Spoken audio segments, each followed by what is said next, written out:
O sa mga naka-Hyundai Kona, mapupulutan nyo ng aral to. Yan guys, meron tayong panibagong vlog, Hyundai Kona 2019 model. So kung makikita nyo, yung engine support nya lumapat na dito. Kaya meron ng vibration sa manibela, tapos may lumalagatok na rin. Pagka umarangkada, syempre, syempre papalo ng konti ito. So kung ganito na yung sistema niya, talagang magbabakal siya. Yan. So papakita ko sa inyo kung paano magpalit ng engine support nito. So pang kanan. Ito yung pamalit natin, original. Yan. Ito yung box nya.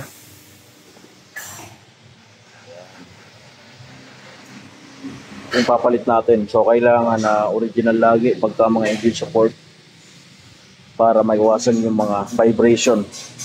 So kung halimbawa kasi guys sa engine support mahinang klase, matigas yung goma nya. So kahit bago yan, vibrate pa rin yung manibela. So daman-daman nyo pagka nagagas kayo, so yung ugong ng makina ma-absorb nito papunta sa loob. So syempre kailangan merong jack tayo dito sa ilalim. So dun yan sa oil pan nakatapat para maksaloy niya tong makina pag papalit tayo. So makikita nyo, jack ko tataas yan.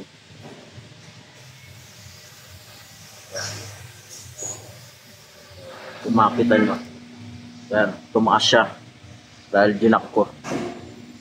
Talagang sirang-sira na talaga. So tatanggalin natin tong tornilyo na to, 14mm, 17mm, 17, 14. So bubunutin natin. Tanggalin natin to.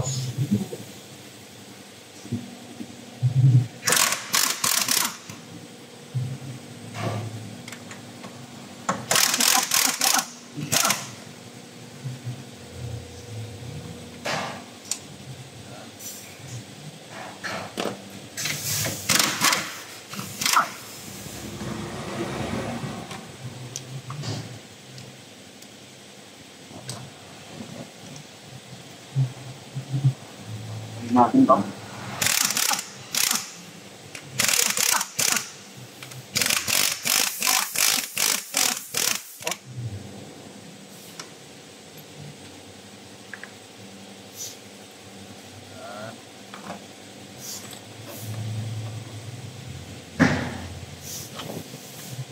Meron lang kadali. Kung makikita nyo, basag na siya. Tatanggal tayo nito. Sakit na 14. Yung sa'yo. Yan itong bago natin. Ganda.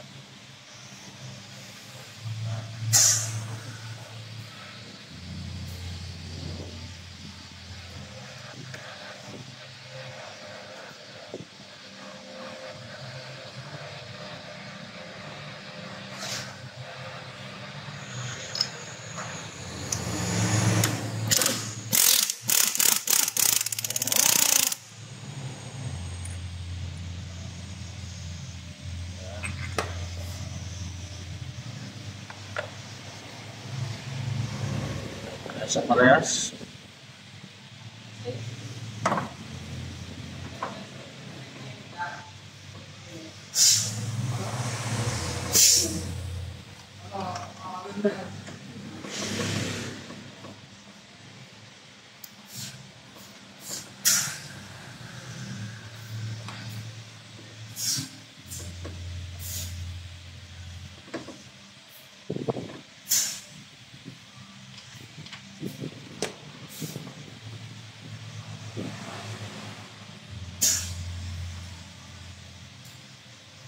Tapos ito, yan.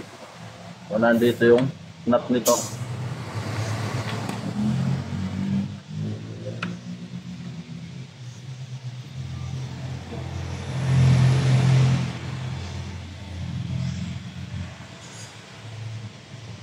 Yan.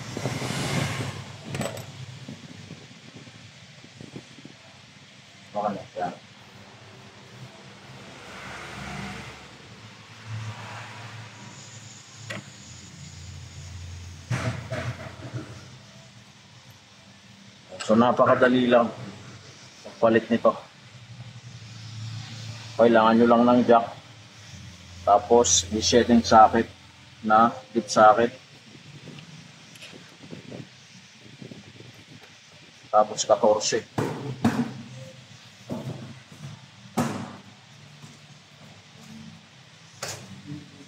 Yan.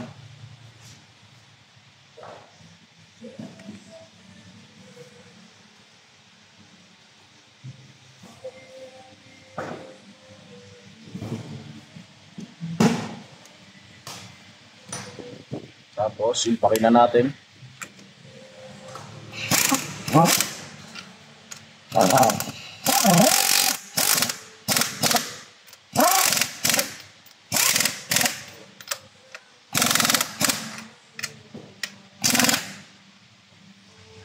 Tapos yung 14 naman.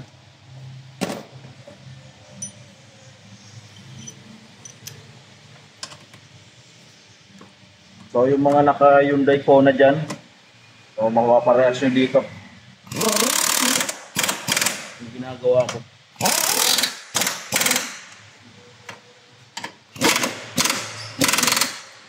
Okay na. Baba na natin yung jack.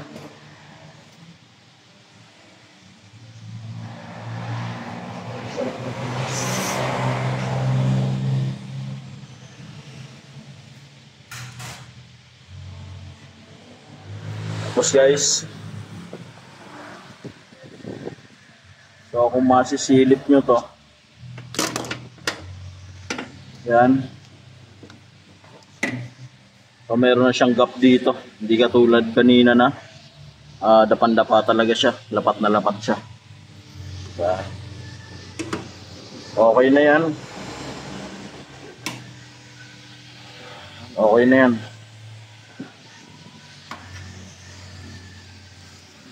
Andito yung luma. Lalaglag na siya. Yan. Okay, start na natin.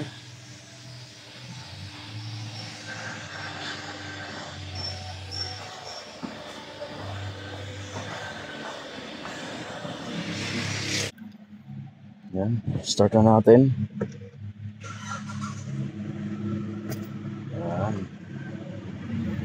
So kung mararamdaman nyo lang guys, so dito sa manibela, napakaganda na, wala nang vibration, hindi na talaga siya, makapansin nyo na sira yung engine support. Salamat sa inyo. So 13,090 followers, subscriber na tayo. So thank you sa inyo guys, sa mga nagsusubaybay sa video ko kahit paminsan-minsan lang. So napaka-busy kasi natin dito sa shop natin, kaya hindi na tayo makapag-video ng tuloy-tuloy. Umaandar na yan. Wala na siyang ang laki na ng gap niya kumpara dun sa luma. So syempre luma yon, gamit na, talagang sira na talaga. So hanggang dito lang yung video ko. Like and subscribe to my channel, NB Mechanics Vlog. So sa mga naka Hyundai Kona, mapupulutan nyo ng aral to. Thank you.